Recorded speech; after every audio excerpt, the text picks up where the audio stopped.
जय हिंद साथियों, नमस्कार। स्वागत है आपका टीचर्स अड्डा के यूट्यूब चैनल पे। मेरे साथ हैं हमारे फेलो फैकल्टीज़ और आज का ये सेशन बड़ा मज़ेदार इसलिए है क्योंकि ये सेशन पूरी तरह से बेस्ड है आप जो हमें बातें पूछते हैं, आप जो हमें सवाल पूछते हैं। तो आपको पता है ये साल अब एकदम समाप्ति पे है, तो जाते जाते आपके वो सारे सवाल जो आपके दिमाग में हैं, वो सवाल मैं आज अपने फेलो फैकल्टीज़ से पूछने वाला हूँ। तो सर, हम लोग जब देख रहे थे अपना यूट्यूब के कमेंट्स खासकर, तो उसमें वैसे तो बहुत सारे कमेंट्स आते हैं, पर कुछ है, ज़्यादातर कमेंट्स होते हैं जो रिलेट करते हैं हमारे एलिजिबिलिटी क्राइटेरिया, क्या होगी सर, मैं एलिजिबल हूँ या नहीं हूँ। मैं आप लोगों से ये सवाल पूछना ही नहीं है मुझे, क्योंकि उन सब की वीडियोज़ लगी हुई है, प्लेलिस्ट पे वीडियोज़ होती है, वहाँ जाके आप देख सकते हैं। मेरे साथ जो सवाल है सर, वो थोड़ा सा आप लोगों को परेशान करने वाले सवाल हैं, चिढ़ने वाले सवाल हैं बेसिकली। तो शुरुआत सबसे पहले आयुष सर से किया जाए, हमारे मोस्ट मेरा सर प्रोमिनेंट फैकल्टी। तो सर, सबसे पहला सवाल सीधा आपको डायरेक्ट करते हुए कि हम लोग सब कुछ यूट्यूब पे क्यों नहीं पढ़ाते हैं, सवाल नंबर 1 आज का। सर YouTube पे पढ़ाते हैं और वो कितना पढ़ाते हैं उसका मैं कुछ उदाहरणों से उस चीज को बताना चाहता हूँ। बिल्कुल बिल्कुल सर। जैसे अभी गौरव सर है हमारे साथ ही बैठे हुए। हाँ, मैं सवाल आप लोगों को दिखाऊंगा नहीं। गौरव सर सुबह रोजाना आते हैं, 1 घंटा करंट अफेयर पढ़ाते हैं। उससे बाहर आपको सवाल मिलेगा नहीं। पूरी आप करंट अफेयर पढ़ते रहो, पूरे भारत में कहीं का भी करंट अफेयर का पेपर आएगा, हो जाएगा, आप जाओ पेपर तो कर दो, कोई बिल्कुल। दिक्कत नहीं, कोई पेड बैच लेने की कुछ करने की जरूरत नहीं है। पर अब बात आती है सर, क्या 360 घंटे पढ़ के और मैं पेपर में 4 सवालों के लिए तैयारी करूं, हाँ, या वो 250-300 घंटे मैं दूं अपने मेन सब्जेक्ट को जहां से मेरे 80 नंबर आएंगे। बिल्कुल। तो पेड बैच एक तरीके से ऐसी दवाई है जो आपकी बीमारी को चेक करके, आपकी टेस्ट रिपोर्ट, ब्लड रिपोर्ट, सब कुछ चेक करके फिर दी जाती है। जिसमें अब गौरव सर यही करंट अफेयर जब बिहार के लिए पढ़ाएंगे तो अलग फ्लेवर में पढ़ाएंगे, अलग तरीके के क्वेश्चंस होंगे, बिहार को चैनलाइज कर रहे होंगे, वो क्वेश्चन होंगे। बिल्कुल बिल्कुल। ये एक उदाहरण हो गया। अब जैसे मोनू सर है फिजिकल एजुकेशन की, रोजाना सर मेरे हिसाब से पूरे यूट्यूब पे कितने घंटे क्लास होती है सर? लगभग 1 से 1.5 घंटे तो होती है रोजाना? हाँ, डेली होती इनका तो अभी एक स्पेशल बैच बना है जिसमें सर 150-200 घंटे की क्लासेस हैं। है। वो सर ज़्यादा है, 221 वीडियो और कई वीडियो उसमें 4-4 5-5 घंटे की भी है सर।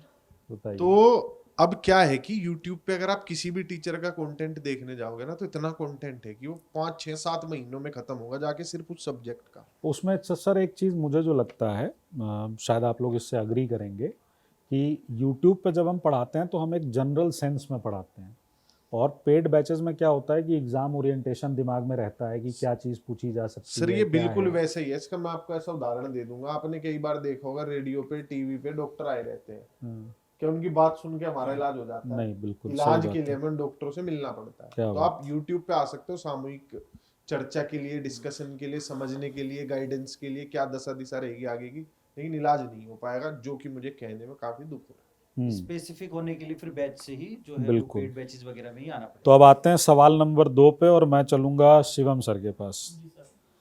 सर, सवाल नंबर 2 जो कमेंट बॉक्स से निकल कर आता है जी। और कॉलिंग टीम से भी निकल कर आता है कि हमारे बैचेस की फ़ीस इतनी महंगी क्यों है? सर, पहली बात तो यही है कि जो बैचेस की फ़ीस है वो अमाउंट में हमें देखने में लगता है ज़्यादा है, लेकिन वो कंपैरेटिवली ज़्यादा है नहीं। कैसे सर, सर, समझाइए ज़रा। पहली बात तो ये है, मैं जैसे अपने ही बैच की बात करूँ, मैं अपना बैच देख रहा था तो सर मात्र 1500 रुपये का बैच है और वो 18 महीने के लिए है। तो सर 70-80-90 रुपये पर मंथ, मतलब 2 आराम रुपये से। Per day. बिल्कुल और बिल्कुल। बेसिकली दूसरी बात सर ये है, जो हमारा बैच है, जो टीजीटी का बैच है, उसमें केवल टीजीटी हिंदी नहीं है, उसमें हमने जो जनरल पेपर वाला पोर्शन है बच्चों के लिए वो भी फ्री कर दिया है। गौरव सर की क्लासेस हमें फ्री मिलती रहती हैं, हम जहाँ भी देखेंगे। तो मुझे नहीं लगता कि बैच हमारा ज़्यादा महंगा है। और दूसरी बात सर ये है, जब हम किसी भी एग्ज़ाम को लेकर के बच्चों को बैच बनाते हैं तो हम एग्ज़ाम ओरिएंटेड पढ़ाते हैं। उसके लिए हम बच्चों को रिवीजन कराना और उसमें डाउट क्लास देना, तो इतनी सारी सर्विसेज देना, तो मुझे सर नहीं लगता। महंगा लगने का कारण और भी है। मैं आज एक बैच देख रहा था सर, अच्छी खासी बड़ी कोचिंग इंस्टीट्यूट का, तो मैंने उस पर क्लिक किया। 600 रुपये का बैच सर, बिहार शिक्षक भर्ती 6-8 का, वर्ग 6-8 का। उसमें सारे सब्जेक्ट्स थे, कोई सा भी सब्जेक्ट पढ़ लो 600 रुपये में। अब मैंने खुद से सोचा और पूछा क्या ये संभव है? कई बार आपने वो देखे होंगे ऐड ऐसे कि जैसे किसी चीज के लिए बिल्कुल डॉक्टर ने बता ही दिया कि सर्जरी होनी है, और कोई आदमी कह रहा है ये 50 रुपए का तेल है, एक बार जड़ से ट्राई खत्म। कर लो। हाँ, मैं अभी जयपुर घूमने गया हुआ था, एक रजाई थी, और रजाई कह रहे थे कि इससे सर दर्द, कैंसर, कमर दर्द, घुटनों का दर्द, हर प्रकार का दर्द ठीक होता है। मतलब एम्स हॉस्पिटल बंद करवा दे ऐसी रजाई। तो ये वैसे ही है सर, उनसे कंपैरिजन करेंगे रजाई? ना, रजाई सर। बहुत सही। और वो तो ये यही भी कह होगा रहे थे फिर कि हम ये इतनी जादू है इस वजह से एक आदमी को एक ही बेचते हैं, अचानक से फैल ना जाए, कभी पता चला पूरा संसार ही निरोगी हो गया। तो 600 रुपए में बैच ही अभी ढूंढते कुछ हैं लोग सर। गए तो थे मेरठ में 20 रुपए में बाल उगवाने। हाँ, तो वही चीज है नहीं सर, बैचेस की फीस देखो भाई, मैं एकदम सीधा सीधा बात करता हूँ, मुझे नहीं लगता सर बैच की फीस महंगी है। सर वो तो है ही नहीं, पर आप 18 महीने 6 महीने के जो बैचेस होते हैं, अगर आप, कई बार क्या होता है कि आप किस सेंस से आप बैच ले रहे हैं, आपकी प्लानिंग क्या है, उससे ज़्यादा पैसा तो आप चलते फिरते खर्चा कर देते हैं। आप महापैक की बात कर लीजिए, मुझे नहीं लगता मैनेजर साहब सामने बैठे हैं, महापैक 150 या 200 रुपए पर महीने पे पड़ रहा होगा। सर हमने जो इसका मैक्सिमम है ये। कोस्ट डिसाइड बाकी किया हुआ अगर है, तुम लोग बोलो तो और सस्ता करा देते हैं। इससे क्या सर सर 150 रुपए महीने पे करा दो, 2 दिन के लिए कर दो, क्या दिक्कत है? सर उससे भी कम है। अगर बच्चे नहीं अभी सर, जाके ले लेंगे तो ये इन्हें पड़ेगा 108 110 रुपए के आसपास पड़ेगा, इतना सस्ता है। गोलगप्पों से सस्ता बैच है हमारा, अगर बात की जाए। तो अब आते हैं सवाल नंबर 3। नहीं, बैच की फीस महंगी मुझे तो नहीं लगता, खैर, बल्कि होनी चाहिए। क्योंकि देखिए, हम लोग एक बार चलिए मान लीजिए फ्री में भी पढ़ा देंगे, है ना, लेकिन ये जो कैमरे के पीछे लोग हैं, जो लोग बाकी लोग काम करते हैं, इनके भी तो खर्चे होते हैं ना भाई। कहाँ से आएगा ये सब? तुम क्या फ्री में स्कूल में पढ़ा लोगे? नहीं पढ़ाओगे ना भाई। तीसरा आता है भाई सवाल जो सबसे ज़्यादा पूछा गया है, क्या पेड बैच लेने से सिलेक्शन होता है? मोनू सर, पेड बैच लेने से सिलेक्शन होता है? एक सीधा सा जवाब दूं, अगर पेड बैच लेने से सिलेक्शन होता है तो इसका सीधा सा जवाब है नो। खाली पेड बैच लेने से सिलेक्शन नहीं होगा। चलते फिरते मैं किसी को भी बाजार में से मान लो पकड़ लूं, कोई भी घूम रहा है, मैं उसको पेड बैच दे दूं, क्या उसका सिलेक्शन हो जाएगा सर? नहीं, बिल्कुल नहीं। तो पेड बैच लेने से सिलेक्शन नहीं होता है, उसे शिद्दत से लेना पड़ेगा। शिद्दत से लेने का मतलब आपकी रेगुलरिटी, पंचुअलिटी होनी चाहिए, डेली आपको क्लास देखनी है, डेली नोट्स बनाने हैं, जो आपके मेंटर्स और टीचर्स बोल रहे हैं, जो भी टास्क आपको डेली के दिए जा रहे हैं उनको आपको पर्टिकुलरली फॉलो करना है, और अपने जो भी आप मतलब जिस स्तर पे भी हैं उसका आकलन करना है, मूल्यांकन जरूरी है, इवैल्यूएशन जो समय समय पे हमारे पेड बैचेस में सर मॉक टेस्ट अवेलेबल है। तो एक सिस्टमैटिक वे से, साइंटिफिक वे है तैयारी करना भी, तो ऐसे नहीं डायरेक्टली। उदाहरण अभी का ताजा उदाहरण मैं आपको बता हाँ जी बताइए। मेरे बैच में, एक पेड बैच में, मेरी एक रिलेटिव भी पढ़ रही थी, मतलब रिश्तेदारी से। जैसे हो जाता है कि हमारी बेटी तैयारी कर रही है, बैच दिलवाओ, दबाव में बैच दिलवाना पड़ता है फिर। और रिश्तेदार बुरा मान जाएंगे। रिश्तेदार सर वो है जो परमानेंट बुरा माने रहते हैं। अच्छा, तब ठीक, उन्हें बुरे की अवस्था से बाहर नहीं निकाल सकते। तब ठीक। तो बच्चों ने बैच पढ़ा सर। अभी बिहार का रिजल्ट आया, मैं सक्सेस स्टोरी कर रहा था स्टूडेंट्स की। सिर्फ मैथ्स में नहीं, मैं सभी सब्जेक्ट्स की बात करूँ ना, तो इतने ज़्यादा हाई मार्क्स स्टूडेंट्स लेके आए ना उसी सब्जेक्ट से, मतलब उसी बैच को पढ़ के, कि 120 में से 106 110 नंबर तक भी हैं बच्चों के। और उसी में वो रिश्तेदार भी थे, उनका सिलेक्शन नहीं हुआ। मेरी मम्मी को फ़ोन आ गया कि आपके बेटे का बैच लिया था और बेटी का सिलेक्शन नहीं हुआ। तो सर पेड बैच लेने से सिलेक्शन नहीं होता। मैं इसीलिए तो जो मेरे जान पहचान वाले होते हैं ना, उन्हें तो मैं बिल्कुल सजेस्ट नहीं करता कि मेरा बैच लो। भाई आप बैच किसी का भी लो, 90% एफर्ट आपका है।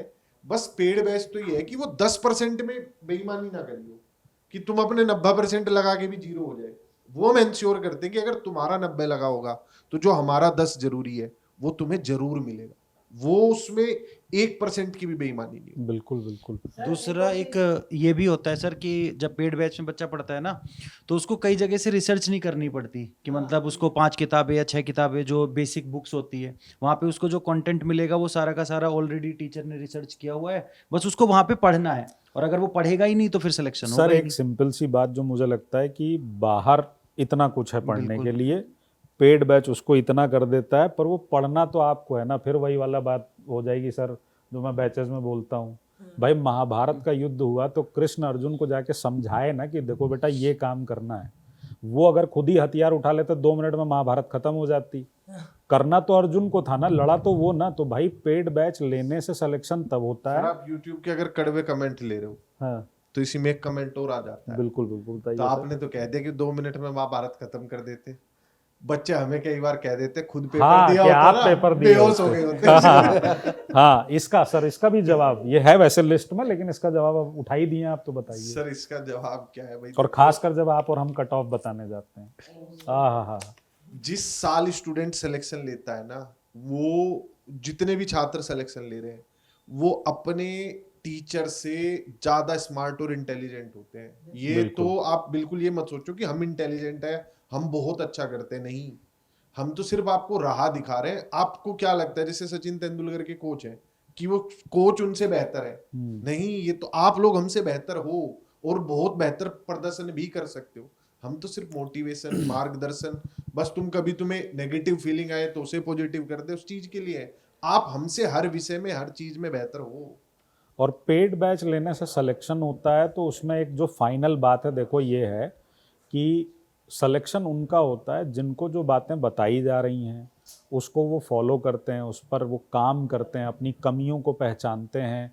क्योंकि हम आपको रास्ता दिखा सकते हैं भाई, उस पर काम सारे, मान लीजिए 100 बच्चे पढ़ रहे हैं बैच में, उसमें से 10 ही फॉलो करते हैं, तो सब जो फॉलो करेगा उसको उसका फल मिलेगा। सिलेक्शन नहीं होगा, उनमें फाइट है। हाँ, एक इसमें सर सवाल आया है कि जब हम लोग कोई आंसर की बनाते हैं जी। तो उसमें 3-4 सवाल हम लोगों के भी गलत होते हैं, तो फिर इस पे आता है यार इनको तो खुद ही नहीं आता, ये क्या आंसर की बताएंगे। तो सर इसको लेके कुछ है आपके पास? हाँ सर, इसको जवाब? लेके मतलब मेरा एक क्योंकि मेरे बड़ा पास तो मतलब- बहुत बढ़िया जवाब है, बिल्कुल। आप पहले बोल लो फिर इसको बताऊं। लेकर के ना मेरा मतलब एक बहुत तगड़ा एनालिसिस भी समझ लीजिएगा। जैसे अभी मैं बिहार शिक्षक भर्ती की ही बात करूं तो बिहार शिक्षक भर्ती में एक क्वेश्चन ना 2 से 3 बार पूछा गया है कि रेलवे जोन की संख्या कितनी है। और वहां पे जो आपके ऑप्शन दिए होते हैं उसमें 16, 17, 15 और एक की एक से अधिक और एक जो है इनमें से कोई नहीं। लेकिन अगर देखें तो बीपीएससी वहां पे मान लेता है 16 को और हम बता रहे होते हैं इनमें से कोई नहीं, क्योंकि रेलवे जोन की संख्या भी करंट में 18 है और बीपीएससी की 2 बार आंसर की आई है और उसमें सीधे सीधे उन्होंने आंसर 16 लगाया है। अब उस पर बच्चा बोल पड़ता है कि ये तो आपने ही गलत कर दिया, आपने तो नन ऑफ द अबव बताया था। जबकि हम रेलवे की वेबसाइट पे जाते हैं, देखते हैं तो वहां पे 18 हमें मिलता है कई बार, और 18 ही है करंट में जो ये प्रॉब्लम हमें सीटेट की आंसर की में भी झेलने को मिलती तो है। ये कुछ सर, अब डेटा आपको क्या अपडेटेड लगता नहीं है। है कि इसमें क्या आपके पास क्या जवाब है? आपने आंसर दिया पेडागोजी का, गलत हो गया। सर सीटेट की आंसर की जो एग्जामिनर है ना, उससे वो पेपर के क्वेश्चंस के आंसर लगवा लो आज। 2 साल बाद उसी से दोबारा उस पेपर के आंसर कम से कम 6 सवाल बदले 6 होंगे। सवालों के आंसर बदल चुका हम जब होगा। क्वेश्चन डिजाइन करते हैं ना, मान लीजिए मैं एग्जामिनर हूँ, मैं क्वेश्चन डिजाइन कर रहा हूँ, तो कई बार मेरा एक्सप्लेनेशन क्या होता है वो जरूरी नहीं कि आपका एक्सप्लेनेशन हो। अक्सर ऐसा होता है, पॉलिटी के क्वेश्चंस में बहुत होता है। मैंने डेमोक्रेसी पे कोई क्वेश्चन बनाया, मेरे दिमाग में कुछ और बातें चल रही कि इसका ये मतलब हो सकता है, उसका ये मतलब हो सकता है, पर क्वेश्चन इन्होंने सेट किया है तो इनका हो सकता है उस समय क्वेश्चन बनाते समय इनको लग रहा है कि बी वाला ऑप्शन ज़्यादा बेटर है, इन्होंने बी दे दिया। तो ये दुनिया के किसी एग्जाम में हर एग्जाम में होता है। यूपीएससी के पेपर की भी आंसर की बनती है, तो जो आंसर की बनाते हैं उनके 3-4 इधर उधर जाते ही हैं आंसर। तो ये कोई बहुत मतलब ऐसी बात नहीं है ना, इसमें ये है कि हमें नहीं आता, आपको आता है, या किसी और को नहीं आता उनको आता है। ये छात्रों को हर समझना टीचर अपने पड़ेगा। हिसाब से बेस्ट ये करना चाहता जैसे है। मैथ में है कि मैथ में हम एक्यूरेट आंसर्स दे देते हैं क्योंकि वो ऐसा एक कंप्यूटेशनल सब्जेक्ट है, उसका आंसर हम निकाल सकते हैं। मैं आंसर की देता हूँ ये ज्यादातर ह्यूमैनिटीज में ही ये होता है। ह्यूमैनिटी सर, वो लड़ाई विचारों की, विचारों और की, विचार बिल्कुल। बदलते रहते हैं। तो जहाँ पे फैक्चुअल चीजें हैं वहां पे तो हम आसानी से बता हाँ। सकते हैं, लेकिन जहाँ पे वही पेडागोजिकल चीजें आ गई तो वहां पे चीजें चेंज हो जाती हैं कई बार। इसमें एक और चीज ऐड करना चाहूंगा, जैसे कि फैक्चुअल क्वेश्चंस में भी कभी कभार गड़बड़ कर देते हैं सर।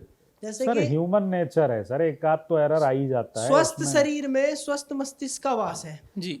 ये बात प्लेटो ने कही थी। प्लेटो के शिष्य थे अरस्तु। यूपी बोर्ड मानता है कि अरस्तु, डीएसएस में जाओगे तो प्लेटो, बाकी दूसरे स्टेट उसको अलग मान लेते हैं। तो अब आप जब जवाब दोगे सर ये तो हो गया ना, नहीं, ये द्वंद्व हो गया। होता है हमारे वर्ड हिस्ट्री में एक क्वेश्चन पूछा जाता है कि फादर ऑफ इटालियन यूनिफिकेशन, यानी इटली के एकीकरण का पिता, उसको बीपीएससी ने मान रखा है गैरीबाल्डी। यूपी में आप जाओगे तो वो जो है अलग आदमी है, मेजनी है, डी ये- ट्रिपल एस भी अलग है। ये लड़ाई डीएनए की है। हाँ, हाँ, ये दरअसल तो सर क्या अगला है। अगला सवाल हाँ, सर, अगले सवाल पे आते हैं, बहुत लंबा डिस्कशन हो गया इस पे। ये सवाल सबसे ज़्यादा ज़रूरी है और खासकर मेरे वाले क्लासेस में तो आता ही है कई बार कि सर हर महीने आपका बैच आता है, तो क्या हर बार बैच खरीदना ज़रूरी है? इतना पैसा कहाँ से लाएंगे? तो पहले तो आप ये बताइए, आप हर महीने बैच क्यों निकाल रहे हैं? सर पहली बात तो ये है कि कुछ ऐसे बच्चे हैं जो तैयारी को पहले चरण से ही शुरू कर देते हैं। कुछ ऐसे बच्चे हैं जिनके साथ कुछ व्यक्तिगत समस्याएं हैं, जैसे सर हाउसवाइफ की हम बात कर लें, या कुछ जो जॉब करने वाले बच्चे हैं उनके पास उतना समय नहीं होता। तो एक तो बच्चे चरणबद्ध तरीके से तैयारी करते हैं, तो उनके हिसाब से हम चलते हैं कि भाई इस बच्चे के लिए वाला बैच हो जाएगा, हम इसका 2.0 निकाल देते हैं। और दूसरा, अगर आप एक बार सनी सर का बैच ले लेते हैं, जैसे मान लीजिए सर आपका बैच सीटेट के लिए 2025 के लिए बैच आ गया और बैच जनवरी में ले लिया, फिर क्या फरवरी में लेना ज़रूरी है? मैं तो कहता हूँ बिल्कुल भी ज़रूरी नहीं है, क्योंकि सनी सर जो उसमें पढ़ा रहे हैं उस चीज़ों को पहले से सनी सर टारगेट करके पढ़ाते हैं कि भाई जो बच्चा जनवरी में आया है, लंबा समय उसके पास है, उसे हम अच्छे से पढ़ाएंगे, और जो दूसरा बच्चा फरवरी में आया है उसको हम किस तरीके से कवर करेंगे कि वो 1 महीने के कम समय में उतने ही कंटेंट को कवर कर ले। सर एक तो ये वाले बच्चे हो गए जो सी एग्जाम की तैयारी जी कर रहे हैं। एक वो भी हो जाता है बच्चा की, जैसे हमारा पिछले महीने सर आरपीएससी के बैचेज आए थे, फिर बीपीएससी के बैचेज आए, फिर सीटेट का एग्जाम हो गया तो फाउंडेशन बैचेज भी आए। तो ऐसे अलग अलग बैचेज अगला सवाल सर फाउंडेशन बैच पे ही है। तो अलग अलग बैचेज भी आते हैं। हम्म, पर आप, मेरा इसमें फिर वही कहना है कि जो बीच की जो वो है ना, पेड़ का जो असली वो है कोर, वो 80% सेम ही है। कोई से एक बैच में, कोई से एक एग्जाम की शिद्दत से तैयारी कर दो, बाकी 10-20% चीजें ही अलग होती हैं और उससे सिलेक्शन नहीं रुकता। आप कोई भी एग्जाम का 100% सिलेबस तैयार करके नहीं जा सकते। आप DSSB, राजस्थान, बिहार, कोई एक जगह का बैच उठाओ, तसल्ली से पढ़ दो, 10-20% चीजें अलग मिलेंगी, पर वो आपका सिलेक्शन नहीं रोक सकती। और दूसरा सर ये भी तो है ना कि मान लीजिए मैंने आज बैच ज्वाइन किया, आपको लग रहा है यार मैं अभी नहीं, मैं 15 दिन बाद ज्वाइन करूंगा, तो बहुत बार बच्चे ऐसे होते हैं जो 1 महीने बाद ज्वाइन करना चाहते हैं कि उनको शुरू से चाहिए, नए टॉपिक से चाहिए, हमें लाइव क्लासेस चाहिए सर, हमें पहले टॉपिक से पढ़ाइए, तो हमें वो रिसाइकिल बेसिस पे बैचेस लाने पड़ते हैं। तो अगर नया बैच आ रहा है और आपने पहले बैच में पढ़ लिया है, तो इसका मतलब ये नहीं कि आपको भी उसमें एडमिशन लेना है। आपका हो गया, आप अपना रिवीजन पे ध्यान दीजिए। और जो नए बच्चे आए हैं, जो इस बार सीटेट पास किए होंगे, वो पढ़ने आए, वो उनके लिए बैचेस बन रहे हैं। या आपको लगता है कि पिछले जैसे बीपीएससी सर, मैं यहाँ पे एक बात उदाहरण देता हूँ, बीपीएससी 1.0 आया, बहुत जल्दी पेपर हो गया उसका, 2.0 आया, महीने भर के अंदर पेपर ले लिया गया, 3.0 आया, फिर जल्दी पेपर ले लिया गया, तो हमारे पास समय ही नहीं था ढंग से पढ़ाने का। तो अब जब 4.0 में हमें टाइम मिला है तो हम चीज़ों को डिटेल में पढ़ा रहे हैं। तो नेचुरल अगर आप अभी बैच में आएंगे तो आपको और डिटेल मिलेगा, फिर आप कहेंगे उसमें तो आपने नहीं पढ़ाया था। बच्चे ऐसा बोलते भी हैं कि सर 2.0 वाले बैच में पढ़े थे, हम तो वहीं से क्लास ली थी, सिलेक्शन 3.0 में बिल्कुल हो हो, गया। तो ये भी होता है। हाँ, अच्छा सर, एक चीज़ और है कि जैसे हम महापैक देते हैं और महापैक में सारे के सारे बैच हमारे आ जाते हैं, तो बहुत सारे बच्चे कंफ्यूज रहते हैं कि हम किस बैच में पढ़ें। तो एक बात मैं बोलना चाहूँगा कि आपने जिस बैच में चीज़ों को स्टार्ट किया है ना, आप उसी बैच में चीज़ों को ख़त्म करिएगा। बीच में कई सारे नए बैचेज आएंगे, कई सारे पुराने बैचेज आपको दिखेंगे, लेकिन आप उसमें पढ़िएगा। जो बैच आपने एक बार स्टार्ट कर दिया उसको बिल्कुल एंड तक आपने जाना है, तो कोई कन्फ्यूजन आपको होगी नहीं वहाँ पर। बाकी सर जैसे कि आयुष सर की बात को ही आगे बढ़ाते हुए, जैसे सर ने बोला कि कोर सिलेबस कर लो। सर केवीएस में मान लो किसी ने सिलेक्शन लिया टॉप 10 के अंडर में, तो क्या अगर वो DSSB में बैठेगा तो वह क्या सिलेक्शन नहीं ले पाएगा क्या? बिल्कुल लेगा, क्यों नहीं तो लेगा। वही चीज है, मेरी समझना पड़ेगा। ये बच्चों को इन्हें पता नहीं रहता, हमें तो सिलेक्शन वाले बच्चों से मिलते ही है। जितने भी अगर 1 साल के अंदर अंदर एग्जाम हुए ना और कोई एक वैकेंसी है, मान लिया SST के फिजिकल एजुकेशन, 70-80% बच्चे सेम ही सिलेक्शन ले रहे होते हैं। वही बच्चा, सीटें खराब होती हैं इस वजह से, पर क्योंकि उनकी तैयारी इस लेवल की हो रखी होती है, वही सिलेक्शन, वही बच्चा केवी में, वही बच्चा DSSB में, NBS में 5-6 जगह सिलेक्शन होंगे उसके। तो सर अब कोर मजबूत। समाप्ति की ओर बढ़ते हुए आखिरी सवाल है, एक्चुअली इसमें 2 सवाल है और मैं चाहूँगा कि आप इसका जवाब दें। पहला सवाल इसमें यह है कि फाउंडेशन बैच की क्या इम्पोर्टेंस है, ठीक, और उसी का एक दूसरा सवाल यह है कि अगर मैं लाइव क्लासेस नहीं देख के मैं रिकॉर्डेड क्लासेस देख रही हूँ या देख रहा हूँ, तो उसमें ज़्यादा बेटर क्या है, लाइव पढ़ना या रिकॉर्डेड पढ़ना? तो मैं चाहूँगा कि आप ये जवाब दें। सर फाउंडेशन बैच का तो मैं इसका सिंपल सा उदाहरण ये है जो आप अब तक करते आए हो। आप में से कितने लोग ऐसे हैं जिन्होंने जब बोर्ड के फॉर्म भरे जाते हैं जनवरी फरवरी में तब स्कूल जाना शुरू किया था, पहले ही जाना शुरू कर दिया था ना, मार्च अप्रैल बिल्कुल। में जाके पढ़ना शुरू कर दिया था। जब फॉर्म भरे जाते हैं तब से तो मॉक टेस्ट लगाना शुरू करते हैं।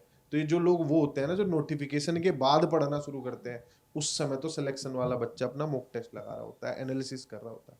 तुम लोग क्या करोगे, तुम लोग तब पढ़ना शुरू करोगे, फिर मॉक टेस्ट 5 दिन पहले लगाओगे, उसमें नंबर कम आ जाएंगे, ना कॉन्फिडेंस आएगा ना अंदर से एनर्जी आएगी कि मैं तैयार हूँ। वो आधी अधूरी तैयारी के साथ पहुंचोगे, तीर कमान तुम्हारे हाथ में आ जाएंगे, अब वो तो भाई निशाने पे कैसी लगेगी। तो फाउंडेशन बैच शिक्षा का आधार ही फाउंडेशन है। हम बचपन से फाउंडेशन से ही पढ़ते हुए आए हैं। ये कुछ नहीं होता कि 1 महीने में 2 महीने में हो जाएगा, आदमी बेसिक से ही तैयारी करता और है। उसमें ये भी जानना जरूरी है कि फाउंडेशन का मतलब ये हो गया कि आपको ये पता है कि आज से 6 महीने बाद आपके एग्ज़ाम्स स्टार्ट होंगे और आप नौकरी वाले एग्ज़ाम दे रहे हैं।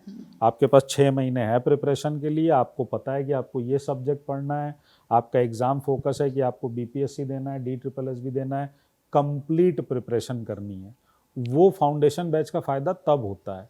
कई लोग क्या करते हैं कि एग्ज़ाम फरवरी में है तो जनवरी में पूछेंगे सर फाउंडेशन बैच ज्वाइन कर लें। इसका भी एक सही समय सर मैं सब छात्रों को बता देता हूँ। बीएड की जब आखिरी की 6 महीने की ट्रेनिंग शुरू होती है ना, आपको ये तो पता ही है मुझे किस सब्जेक्ट का टीचर बनना है। बिल्कुल। तो आप उसी समय पे जब वो 6 महीने की ट्रेनिंग शुरू हुई, अब आपकी वहाँ की जो थियोरेटिकल क्लासेज है वो सारी चीज़ों का बर्डन कम हो जाता है। फिर आप अपना पढ़ना शुरू कर दो, जो भी आपका है। जैसे एसएसटी के टीचर बनना है, मैथ के बनना है, तो पढ़ना शुरू कर दो बैच से, फाउंडेशन बैच से। जब जिस दिन बीएड में एडमिशन ले लिया कि अध्यापक ही बनना है, तो भाई अध्यापक का काम अध्ययन करना है पहला, पढ़ाना नहीं है। पहला काम है अध्ययन करना। एनसीईआरटी लेके आओ, घर पे रखो, जैसे नोवेल पढ़ लेते हैं, जैसे कई बार कोई अखबार पढ़ लेते हैं, ऐसे एनसीईआरटी अपनी उठाई बैठ के पढ़ ली। शुरू के 1-1.5 साल ये रवैया रखो, आखिरी के 6 महीने में अपने बैच में जाओ, फिर कंपिटिटिव सोच आ जाएगी तुम्हारे अंदर की कंपटीशन के लिए कैसे पढ़ना है। बिल्कुल।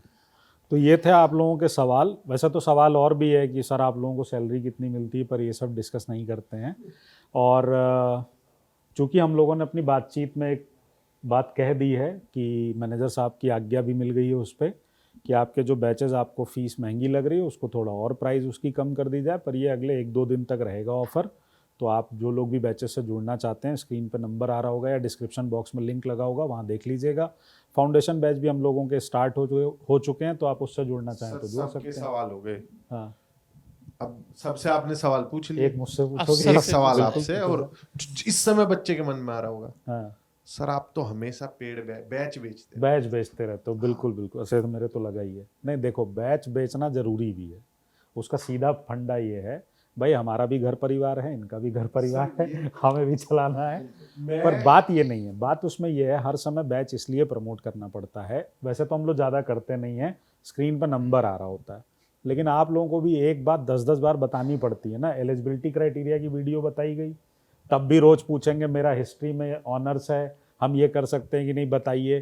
क्योंकि आपको लगता है कि हर समय हर चीज़ की अवेलेबिलिटी तुरंत होनी चाहिए, पर वो सबके साथ नहीं हो पाती है। इसलिए हम लोगों को बार बार बैचेस के बारे में बताना पड़ता है कि भैया बाबू शुरू हो गया है बैच, ज्वाइन कर लो। ने फिर 1 महीने बाद जो है वो सर नोचेंगे कि शुरू से क्यों नहीं पढ़ाया जा रहा। ये तो है ही सर, पर इसमें मेरा एक सवाल और भारत बिल्कुल। की व्यवस्था से भी है, और जिसका खुद भी हिस्सा बनने वाले हैं, शिक्षक बनने वाले हैं। तुमने कभी किसी अमरूद वाले को जाके पूछा अमरूद क्यों बेच रहे हो?